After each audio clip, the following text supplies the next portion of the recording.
প্র্যাকটিক্যালে তাহলে আমরা পড়ছিলাম যে নাইট্রোজেনিয়াস ফাংশনাল গ্রুপকে কিভাবে ডিটেক্ট করতে হয়। গত ক্লাসে তাহলে আমরা লাস্ট যেটা পড়েছি যে অ্যারোমেটিক প্রাইমারি অ্যামিন, বারবার এই কথাটা বলছি, ARNH2 কি করে করতে হয় না, লো টেম্পারেচারে একে আমাকে ডায়াজোটাইজড করতে হয়। ডায়াজোটাইজড মানে NO প্লাস, সেটা সোডিয়াম নাইট্রাইট আর ডাইলুট HCl দিলে করলে কি হবে, এটা ArN2 প্লাস। এবারে কি এখানে দেওয়া হবে না, অ্যালকালাইন বিটা ন্যাপথল। তাহলে অ্যালকালাইন বিটা ন্যাপথল দিলে বিটা ন্যাপথল সে তার ONA, সে তার আলফা পজিশন দিয়ে কাপলিং করবে, করে একটা ইন্ট্রামলিকুলার হাইড্রোজেন বন্ড হবে তৈরি, N ডবল বন্ড NAR এই OH, এইটারই রেড ডাই বা এর প্রেসিপিটেট পড়ে, এইটাই কনফার্ম করে যে হ্যাঁ এই কম্পাউন্ডটা একটা অ্যারোমেটিক প্রাইমারি অ্যামিন। এবারে দেখ আমরা নেক্সট আসবো যেটাতে, যে অ্যারোমেটিক নাইট্রো ArNO2 এই গ্রুপটা। অ্যারোমেটিক নাইট্রোকে দেখ, এটার টেস্ট করতে গেলে দুটো পয়েন্ট। একটা, যদি অলরেডি কম্পাউন্ডে ArNH2 গ্রুপ থাকে তাহলে একরকমই টেস্ট, আর যদি না থাকে তাহলে একরকমই টেস্ট। মানে ধর মলিকুলার স্ট্রাকচার হচ্ছে এরকমই, NH2NO2 অর্থো নাইট্রো অ্যানিলিন, বা ধর বলা হলো যে মেটা নাইট্রো অ্যানিলিন বা প্যারানাইট্রো অ্যানিলিন, এই ধরনের যদি কম্পাউন্ড হয়, মানে মলিকুলে মানে অ্যারোমেটিক প্রাইমারি অ্যামিন অলরেডি আছে, তারপরে আমাকে নাইট্রো গ্রুপের টেস্ট করতে হবে, সেটা একরকমই। কিন্তু যদি এরকমই হয় যে প্রাইমারি অ্যামিন নেই, শুধু নাইট্রো গ্রুপের টেস্ট করব, ধর আমার স্যাম্পল হচ্ছে মেটা ডাইনাইট্রোবেনজিন, তাহলে আমি প্রথমে বলি যে কম্পাউন্ডে এই গ্রুপটা নেই, মানে ArNH2 নেই, তাহলে শুধু নাইট্রোর টেস্ট করব। তখন খুবই সহজ, কি আমরা বলবো না ArNO2, একে কি করব, খুব সিম্পল, জিঙ্ক আর 6 নরমাল এই সেল দিয়ে একে হিট করব, করলে কি হবে না, এই কন্ডিশনে Nitro will B reduce to amine. তাহলে অ্যাসিড মিডিয়ামে জিঙ্ক দিয়ে অ্যামিনকে রিডিউসড করব, করলে amine will be reduce to aromatic primary amine. এবারে অ্যাজ ইউজুয়াল মেথডে যেভাবে অ্যারোমেটিক প্রাইমারি অ্যামিনের টেস্ট করে আমরা সেইভাবেই এর টেস্ট করব। মানে একে আমরা ডায়াজোটাইজেশন করব ঠান্ডা করে ArN2 প্লাস, তারপরে অ্যাজোডাই টেস্ট আমরা করব। তাহলে প্রথম তাহলে সিকোয়েন্স মেনটেন করতে হবে, যে কোনো টেস্ট যখন ইচ্ছা করলে কিন্তু হবে না। তাহলে প্রথম করতে হবে গিয়ে প্রাইমারি অ্যামিনের টেস্ট, সেটা আছে কি নেই তার উপরে ডিপেন্ড করছে যে আমি নাইট্রো টেস্টটা কিভাবে করব। যদি অ্যারোমেটিক প্রাইমারি অ্যামিন না থাকে, ওটা নেই, তাহলে নাইট্রো টেস্টটা খুবই সহজ, স্ট্রেট ফরওয়ার্ড, মানে নাইট্রোকে আমরা রিডিউসড করে অ্যামিনে কনভার্ট করব, অ্যামিনে কনভার্ট করে তাকে আমরা ডায়াজোটাইজেশন করে তার অ্যাজোডাই টেস্ট করব। এইভাবে এই ব্যাপারটা কমপ্লিট হয়ে যাবে।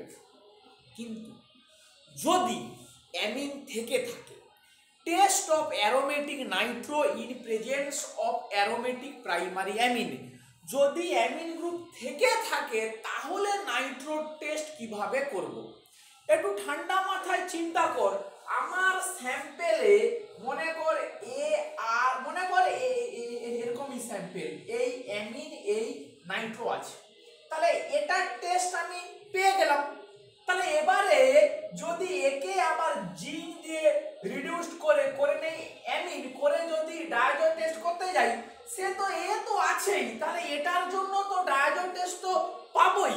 তাহলে জিঙ্ক দিয়ে রিডিউসড করে যে এটার জন্য যে টেস্ট করলাম, তাহলে এটা আছে কি নেই আমি কি করে বুঝবো? কারণ স্যাম্পেলে অলরেডি অ্যামিন আছে, ফলে একে এইখানে নাইট্রোর রিডাকশন টেস্ট কিন্তু আর চলবে না। যদি অ্যামিন প্রেজেন্ট থাকে নাইট্রোর রিডাকশন টেস্ট আর চলবে না। তাহলে অ্যামিনের প্রেজেন্সে নাইট্রো টেস্টটা কিভাবে করতে হবে না, আমাকে এটাকে বলা হয় মুলিকেন বার্কার টেস্ট। এই টেস্টটা করতে হবে। তাহলে সেইটা আমরা একটু বোঝার চেষ্টা করি যে what is Mulliken Barker test. MULLIKEN Mulliken Barker test কি হয় করা না, অ্যারোমেটিক নাইট্রোকে জিঙ্ক আর অ্যামোনিয়াম ক্লোরাইড ইথানল মানে নিউট্রাল কন্ডিশনে নাইট্রোকে রিডিউসড করব। তাহলে এর আগে কমপ্লিট রিডাকশনটা হয়েছিল কোথায় না, অ্যাসিড মিডিয়ামে। অ্যাসিড মিডিয়ামের বদলে নিউট্রাল মিডিয়াম খুব ইম্পর্টেন্ট। অ্যামোনিয়াম ক্লোরাইড আর ইথানল দিয়ে নাইট্রোকে রিডিউসড করব। করলে কি হবে না, পার্সিয়াল রিডাকশন হয়ে nitro will be partially reduced to ArNH-OH। এইটাই হচ্ছে রিঅ্যাকশন। তাহলে এটা পার্সিয়াল রিডিউসড হয়ে এইটা হলো। এটাকে ঠান্ডা করে এর উপরে যদি ফ্রেশলি প্রিপেয়ার্ড টলারেন্স রিএজেন্ট দেওয়া হয় মানে AG1, আমরা অলরেডি টলারেন্স রিএজেন্টের কথা পড়েছি। তাহলে এর উপরে যদি টলারেন্স রিএজেন্ট দেওয়া হয়, টলারেন্স একটা অক্সিডাইজিং এজেন্ট, একে অক্সিডাইজড করে করবে ArNO আর নিজে সিলভার জিরো হয়ে তার ব্ল্যাক প্রেসিপিটেট বা ব্ল্যাক মিরর তৈরি করবে। তাহলে এই টেস্টটা যদি পজিটিভ হয় তখন আমরা বলবো কম্পাউন্ডে নাইট্রো আছে। তখন আমরা কি আমরা বলবো না, এই কম্পাউন্ডে নাইট্রো আছে ইন প্রেজেন্স অফ অ্যামিন। কারণ এই রিঅ্যাকশনে যে যদি অ্যামিন প্রেজেন্ট থাকে মানে সেটা আছে, সে কোনোভাবে কোনো ইন্টারফেয়ার করবে না। এখন কেউ কেউ প্রশ্ন করতে পারি যে স্যার তাহলে নাইট্রোর এই একটা টেস্ট করলেই তো হলো, মানে ইন প্রেজেন্স অফ অ্যামিন বা অ্যাবসেন্স অফ অ্যামিন আমি মুলিকেন বার্কারটা করব না কেন? এখন মুলিকেন বার্কারটা একটু সফিস্টিকেটেড, অতটা ভালো অ্যাকসেপ্টেড নয়। এটা খানিকটা এই যে মানে এই টলারেন্স দিয়ে যে প্রেসিপিটেট, এটা অনেক সময় ফলস আসে। ফলে যদি স্যাম্পেলে অ্যামিন না থাকে তাহলে নাইট্রোকে কমপ্লিট অ্যাসিড রিডাকশন করে অ্যামিন করে তার যেমন ডায়াজো করে ডাই টেস্ট করাটাই সব থেকে ভালো। আর যদি অ্যামিন প্রেজেন্ট থাকে তখন আমরা এইভাবে তাকে নিউট্রাল মিডিয়ামে পার্সিয়াল রিডাকশন করে তাকে অক্সিডাইজ করে এই কাজটা আমরা করব। হলো বেশ। তাহলে এইটা গেল কি আমাদের মুলিকেন বার্কার টেস্ট। এরপরে যে ফাংশন গ্রুপটা আছে that is called amide, CONH2 amide group. অ্যামাইডের টেস্টটা কি না, অ্যামাইডের যে হচ্ছে test alkaline hydrolysis. Alkaline hydrolysis মানে কোন স্যাম্পেলে যদি অ্যামাইড গ্রুপ থাকে তাকে যদি অ্যালকালি দিয়ে হিট করা হয়, মনে করে এরকমই RCONH2, this will be converted RCO- plus ammonia gas বেরোবে। এই অ্যামোনিয়া গ্যাসের স্মেল, এই স্মেলটাকে আইডেন্টিফাই করতে হবে। As a student of chemistry আমাকে অতি অবশ্যই অ্যামোনিয়ার গন্ধের সঙ্গে পরিচিত হতে হবে এবং এই রিঅ্যাকশনে অ্যামোনিয়ার গন্ধ যদি বেরোয় তখনই আমাকে বুঝতে হবে যে স্যাম্পেলে অ্যামাইড গ্রুপ আছে। এই টেস্টটা করার একটা মেথড আছে কি না, এই টেস্টটা যখন হবে করা একটা জিনিস মাথায় রাখতে হবে যে তোরা মানে অনেক নিচু ক্লাসে পড়েছিস যে অ্যামোনিয়ার অ্যাকোয়াস সলিবিলিটি কিন্তু এক্সট্রিমলি হাই, অ্যামোনিয়ার অ্যাকোয়াস সলিবিলিটি এক্সট্রিমলি হাই। সেই কথাটাকে মাথায় রেখে এই টেস্টটা আমরা যখন করব, একটা টেস্ট টিউবে অল্প একটু বেশি করে স্যাম্পেল নেব। মানে আমরা নর্মালি যখন আমরা টেস্ট করি, মানে ধর আমরা গিয়ে তো ল্যাসাইন টেস্ট করলাম বা যে ফাংশনাল গ্রুপের টেস্টের জন্য নর্মালি আমরা যতটা করে স্যাম্পেল নেই ওর থেকে একটু বেশি স্যাম্পেল নেব, নিয়ে কি এখানে দেবো NaOH বিড, সলিড বিড, 2 থেকে 4টে সলিড বিড দিয়ে দেবো, দিয়ে ম্যাক্সিমাম 2 থেকে 3 ড্রপ অফ ওয়াটার দেবো, এর থেকে বেশি কিন্তু নয়, একদম ড্রপ 2 থেকে 3 ড্রপ জল দেবো, এর বেশি একদমও নয়। দিয়ে এটাকে স্ট্রংলি হিট করব, যে গ্যাসটা বেরোবে সেটাকে এই টেস্ট টিউবের মুখে ডাইরেক্ট নাকটা নিয়ে যাব না, এখান থেকে ধর এটা এরকম টেস্ট টিউবের মুখ, তাহলে এটাকে এদিকে রেখে যখন গ্যাসটা বেরোচ্ছে হাত দিয়ে এরকম করে গ্যাসটাকে নেওয়ার চেষ্টা করব। যদি স্ট্রং অ্যামোনিয়া বেরোয় এরকম করে ডাইরেক্ট নিয়ে শুকতে গেলে সঙ্গে সঙ্গে ঝাঁঝ লেগে কেউ আবার কিছু মানে মাথা ঘুরতে পারে, ফলে গ্যাসটা উল্টো দিকে বেরোবে, নাক থেকে উল্টো দিকে এরকম টেস্ট টিউবের মুখ দিয়ে সেটাকে এরকম করে হাত দিয়ে নিয়ে শুকতে হবে, এরকম করে। ও অ্যামোনিয়া থাকলে অ্যামোনিয়ার গন্ধ সবাই পেয়ে যাবে, এ নিয়ে কিন্তু কোনো প্রবলেম হওয়ার কথা নয়। তাহলে এইটা গেল গিয়ে মোটামুটি তোদের এই ফাংশনাল গ্রুপগুলো নিয়ে যা যাবতীয় কথাবার্তা বক্তব্য সব আমরা ক্লিয়ার করে ফেললাম। আচ্ছা বেশ, তাহলে আমরা যদি সামারি করি কি আমরা পেলাম না, অ্যাসিডের জন্য মানে নন নাইট্রোজেনাস গ্রুপগুলো হচ্ছে এইটা, নাইট্রোজেনাস গ্রুপগুলো হচ্ছে এইটা, এই NO2CONH2, এবং এর সঙ্গে আছে unsaturation C double bond C। তাহলে এই ফাংশনাল গ্রুপগুলো নিয়েই আমাদের অর্গানিক কেমিস্ট্রির একটা কোনো কম্পাউন্ডকে আমাকে আইডেন্টিফাই করতে হবে, এবং আরও কিছু কিছু আছে, সেগুলো মেল্টিং পয়েন্ট আছে, কম্পাউন্ডের মেল্টিং পয়েন্ট, এই কম্পাউন্ডের ডেরিভেটিভ তৈরি করা এটসেট্রা এটসেট্রা আছে। বেশ, আমরা আর একটা জায়গাতে আসি, তোদের যেটা খাতাতে লিখতে হয়।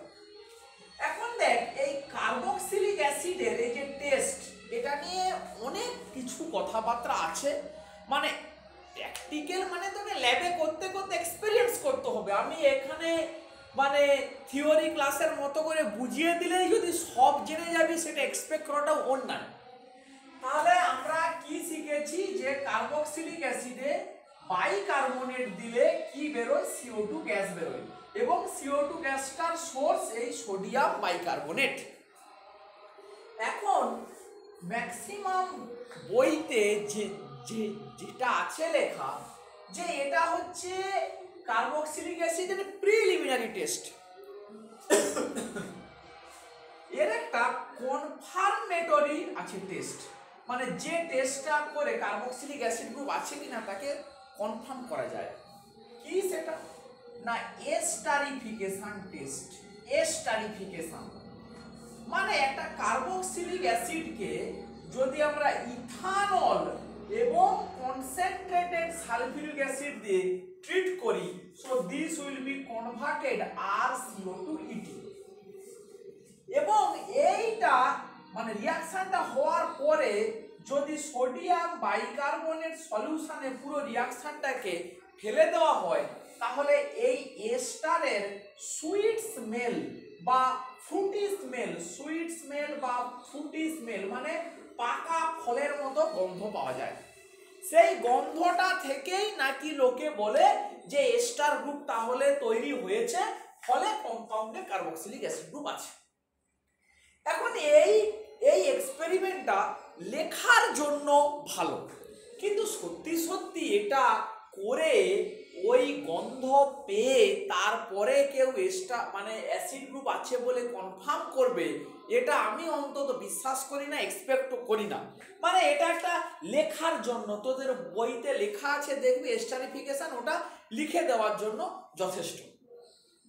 বেশ, নেক্সট একটা টেস্টের কথা আসি, সেইটা খুব কথায় কথায় চলে, সেটাও একটা খুব বাজে এক্সপেরিমেন্ট, সেটাও একদমও আমি রেকমেন্ড করি না। সেটা হচ্ছে ফেনোলিক ওএইচ এর যে টেস্ট বলা হয় back die test. Back die test, এখন ব্যাক ডাই টেস্টের কথাতে কেন এখন এলাম, কারণ আমরা অলরেডি ডাই টেস্ট সম্বন্ধে পড়ে ফেলেছি। ডাই টেস্ট, ডাই টেস্টে কি হয় না, ArNH2 group plus sodium nitrite HCl দিয়ে এটাকে ডায়াজোডাইজড করা হয় ArN2 প্লাস। এর উপরে কি দেওয়া হয় না, অ্যালকালাইন বিটা ন্যাপথল, এই অ্যালকালাইন বিটা ন্যাপথল। তাহলে এখানে নন কম্পাউন্ডটাকে বিটা ন্যাপথল, আননোনটাকে ArNH2, মানে বিটা ন্যাপথলকে আমরা বলতে পারি it is one kind of phenolic OH group containing compound. ঠিকই তো, বিটা ন্যাপথলের স্ট্রাকচার তো এইটা, এই OH। তার মানে যে কম্পাউন্ডে ফেনোলিক OH গ্রুপ আছে তারা তাদের নিউক্লিয়াসকে হাইলি অ্যাক্টিভেট করতে পারে টুয়ার্ডস অ্যারোমেটিক ইলেকট্রোফিলিক সাবস্টিটিউশন, কারণ diazo coupling is one kind of aromatic electrophilic substitution. এখন এই ফেনোলিক OH আছে কি নেই এটাকে উল্টো ভাবে লোকে এস্টাবলিশ করার চেষ্টা করে। মানে লোকে একটা নন প্রাইমারি অ্যামিন স্যাম্পেল নেয়। কি স্যাম্পেল নেয় সেটার কারণ বুঝবি পরে, এখন জানার প্রয়োজন নেই। এই মেটা নাইট্রো অ্যানিলিন, এই স্যাম্পেলটাকে লোকে নিয়ে নেয়, মানে এটা নন।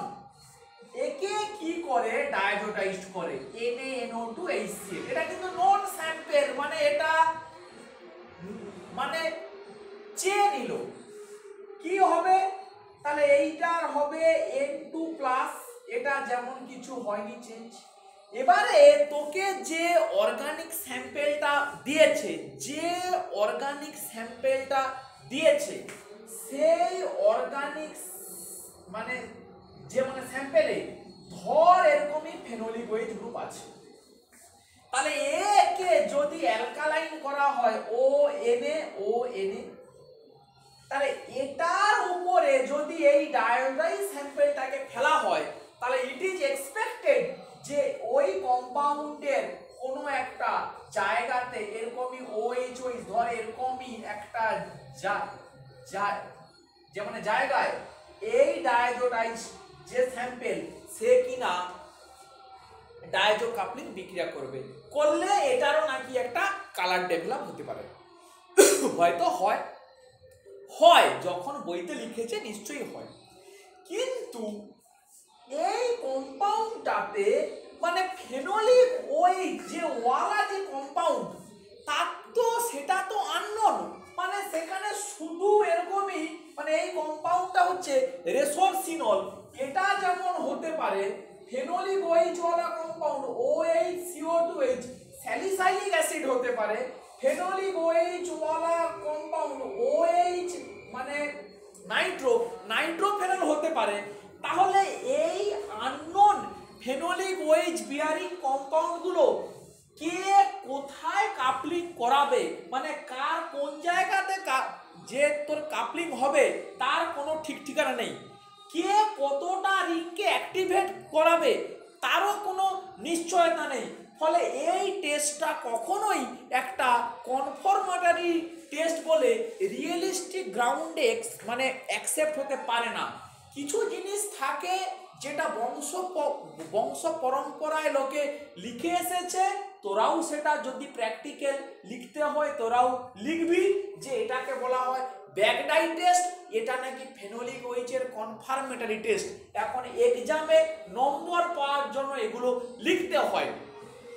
মানে কিছু কিছু আছে টেস্ট যে মানে যেগুলোকে বলা হয় কনফার্মেটরি টেস্ট, সেগুলোকে লিখতে হয়, লিখে বলতে হয় so this functional group is present and confirmed. ওটা বললে ওটার উপরেও একটা মানে নম্বর থাকে, সেটা দিয়ে দেবে। এই তাহলে এই পর্যন্ত মোটামুটি বলে আমরা থামলাম। আচ্ছা, এরপরে দেখ আমরা এইটাকে যদি কমপ্লিট করি তাহলে আমাদের কি হলো, সলিউবিলিটি হলো, মেল্টিং পয়েন্ট হলো, ফাংশনাল গ্রুপ হলো, আনস্যাচুরেশন হলো। এরপরে আমাদেরকে ডেরিভেটিভ তৈরি করতে হবে। ডেরিভেটিভ সেটা একটা লম্বা ইতিহাস, পরে একদিন না হলে বলবো। বেশ মেন কথা হচ্ছে ডেরিভেটিভ কথাটার মানে মেন যে মিনিং হচ্ছে জাত কম্পাউন্ড। মানে আমাকে যে কম্পাউন্ডটা দিয়েছে সেই কম্পাউন্ডের কোনো একটা ফাংশনাল গ্রুপের ওপরে কোনো একটা কেমিক্যাল রিয়াকশন করে ওই কম্পাউন্ডটাকে ওই রকমই একটা কম্পাউন্ডে কনভার্ট করা। মনে কর আমাকে এরকম একটা দিয়েছে স্যাম্পল, এক্সাম্পল না দিলে বুঝতে পারবে না, NH2CH3 প্যারাটলুইডিন। তাহলে একে আমি যদি এরকম একটা করি রিয়াকশন PHCOCl NaOH দিলাম, এটাকে বলা হবে বেনজোইল ক্লোরাইড। বেনজোইল ক্লোরাইড। তাহলে এই প্রাইমারি অ্যামিন অ্যাটাক করবে, Cl বেরোবে, তাহলে কি তৈরি হবে, এই CH3NaCOPH এই কম্পাউন্ডটা তৈরি হবে। এই কম্পাউন্ডটাকে আমরা বলবো এই কম্পাউন্ডটার ডেরিভেটিভ। এর ডেরিভেটিভ হচ্ছে কি এইটা। মোটামুটি জেনে রাখ যে অ্যারোমেটিক প্রাইমারি অ্যামিন থাকলেই তার বেনজোইলেশন করা হয়, মানে NaCOPH, মানে এটা একটা অ্যামাইড বন্ড তৈরি করা হয়। এই কম্পাউন্ডটাকে তৈরি করে একে ফিল্টার করে একে আইসোলেট করে একে ক্রিস্টালাইজেশন করে এর আবার মেল্টিং পয়েন্ট ডিটেক্ট করা হয়। তাহলে solubility, melting point, functional group, unsaturation, derivative এবং ডেরিভেটিভের মেল্টিং পয়েন্ট, এই সমস্ত কিছু কাজকর্ম করার পরে অর্গানিক কম্পাউন্ডের স্ট্রাকচারটাকে এস্টাবলিশ করতে হয়, করলেই পুরো মার্কসটা দেওয়া হয়। এবং এখানে যে মার্কস আছে তার অনেক ভাগ বাটোয়ারা আছে, সেটা কোনটার জন্য কত সেটা তোদের এখন জানার কোনো প্রয়োজন নেই, যদি প্র্যাকটিক্যাল হয় তখন জানতে পেরে যাবে। তাহলে এই রকমই সমস্ত ফাংশনাল গ্রুপের পার্টিকুলার কিছু রিয়াকশন আছে, যে রিয়াকশনের মাধ্যমে তার ডেরিভেটিভ আমরা তৈরি করতে পারি। তাহলে আমরা এক্ষুনি বললাম প্রাইমারি অ্যামিন আর ফেনোলিক এইচ এদের একই রকমই, ওই PHCOCl দিয়ে ট্রিট করলে এদের বেনজোইলেশন হয়, এটাকে বলা হয় বেনজোইল ডেরিভেটিভ। কার্বনিল যদি থাকে তাকে হাইড্রক্সিল অ্যামিন দিয়ে ট্রিট করলে অক্সিন হয় তৈরি, এটাই তার ডেরিভেটিভ। আচ্ছা, যদি আমাদের কাছে নাইট্রো থাকে তাকে রিডিউস করে প্রাইমারি অ্যামিনে কনভার্ট করলে ওটাও তার একটা ডেরিভেটিভ। যদি কার্বক্সিলিক অ্যাসিড থাকে, কার্বক্সিলিক অ্যাসিডের ডেরিভেটিভটা একটু কঠিন হয়, এটাকে এস্টারিফিকেশন কেউ করতে পারে বা একে COCl করে একেও কেউ অ্যামিন দিয়ে একেও কেউ অ্যামাইডে কনভার্ট করতে পারে। মানে this should be converted to either amide or anilide করলে এটাও তার ডেরিভেটিভ। তো সেটা আস্তে আস্তে প্র্যাকটিক্যাল যদি হয় তোদের এগুলো অ্যাকচুয়ালি শেখা উচিত। বেশ, আমি আজকে আর যেটুকু সময় আছে যে একটা দুটো পয়েন্ট একটু বলতে চাই, সেইটা হচ্ছে গিয়ে দেখ, আমরা ল্যাসাইন টেস্টের যখন কথা বলি একটা প্রবলেমের কথা বলেছিলাম কি না, নাইট্রোজেন যে স্পেশাল এলিমেন্ট তাকে ডিটেক্ট করার জন্য কি ছিল, সোডিয়াম কার্বন এবং নাইট্রোজেন এটা মিলিয়ে সোডিয়াম সায়ানাইড তৈরি হয় এবং ফেরাস আয়ন এবং ফেরিক আয়ন মিলিয়ে সায়ানাইডের সঙ্গে একটা কমপ্লেক্স তৈরি করে, যার কিনা রং ছিল প্রুসিয়ান ব্লু। তার মানে কোনো অর্গানিক স্যাম্পেলে নাইট্রোজেন আছে কিনা সেটা ডিটেক্ট করতে গেলে নাইট্রোজেনের প্রেজেন্স যেমন দরকার, কার্বনেরও প্রেজেন্স তেমন দরকার। তখন একটা কোশ্চেন এসেছিল যে এই ধরনের স্যাম্পেল, এরাও সলিড স্যাম্পেল, হাইড্রাজিন, হাইড্রক্সিল অ্যামিন, এই ধরনের কম্পাউন্ডে তো নাইট্রোজেন আছে, তাহলে এদের ল্যাসাইন টেস্ট করলে কি আমরা নাইট্রোজেন ডিটেক্ট করতে পারবো? এদের ল্যাসাইন টেস্ট করলে কি আমরা নাইট্রোজেন ডিটেক্ট করতে পারবো? উত্তর হচ্ছে না, নো, বিকজ এই কম্পাউন্ডে শুধু নাইট্রোজেন আছে, এই কম্পাউন্ডগুলোতে কোথাও কোনো কার্বন নেই, ফলে ল্যাসাইন টেস্টে সোডিয়াম ফিউশন করলে এখান থেকে আমরা সোডিয়াম সায়ানাইড পেতে পারি না, ফলে এরা ল্যাসাইন টেস্টে নাইট্রোজেনের টেস্ট দেবে না। তাহলে উপায় কি, কিভাবে এদের আমরা করতে পারি না? তখন উত্তরটা এলো যে ল্যাসাইন টেস্টের সময় যখন সোডিয়াম ফিউশন করা হবে তখন বাইরে থেকে কার্বন অ্যাড করতে হবে, এই স্যাম্পেলের সঙ্গে একটু কার্বন মিশিয়ে দিয়ে সোডিয়াম দিয়ে, যেমন করে স্যান্ডউইচ মেথডে আমাদের ফিউশন করার নিয়ম তেমন করে করতে হবে। মানে চারকোল গুঁড়ো অ্যাড করতে পারি, বা কেউ কি করে চারকোল গুঁড়ো অ্যাড না করে একটু গ্লুকোজ যোগ করে দেয়। গ্লুকোজে কি আছে, C6, প্রচুর কার্বন আছে, তাহলে অল্প একটু কার্বন এখানে যোগ করে দেয়। এইটাই হচ্ছে গিয়ে মেথড দিয়ে করলে তখন কিন্তু আমরা সোডিয়াম সায়ানাইড তৈরি হবে, আমরা তখন ল্যাসাইন টেস্টে কিন্তু নাইট্রোজেনের টেস্ট আমরা পেয়ে যাব। আচ্ছা বেশ, এবারে আর একটা কথা একটু বলি, যে ধর এই ধরনের কিছু স্যাম্পেল হয়, অ্যানিলিন একটা লিকুইড স্যাম্পেল, কিন্তু অ্যানিলিন ডট HCl, এটাকে বলা হয় অ্যানিলিন হাইড্রোক্লোরাইড, এরা কিন্তু সলিড স্যাম্পেল হয়। এই ধরনের স্যাম্পেলগুলো খুবই ডেঞ্জারাস। তার কি কারণ? তার কারণটা হচ্ছে এই ধরনের কম্পাউন্ডে কার্বক্সিলিক অ্যাসিড গ্রুপ নেই, কিন্তু কি আছে, হাইড্রোক্লোরিক অ্যাসিড, ফলে সোডিয়াম বাইকার্বনেট যেই আমি দেবো ও হু হু করে এফারভেসেন্স তীব্র বেগে বেরোবে। তাহলে এফারভেসেন্স যেই বেরোবে সঙ্গে সঙ্গে কি আমরা বলবো যে নিশ্চয়ই CO2H গ্রুপ আছে, কিন্তু এখানে কোনো CO2H গ্রুপ নেই। এফারভেসেন্সটা আসছে কেন? এই যে ডট HCl সল্ট, এই জন্যই স্যাম্পেলটা অ্যাসিডিক, তাই এফারভেসেন্স বেরোচ্ছে। তাহলে এই ধরনের স্যাম্পেলকে ধরার উপায় কি? ধরার উপায় হচ্ছে এই ধরনের স্যাম্পেল ল্যাসাইন টেস্টে ক্লোরিনের টেস্ট দেবে।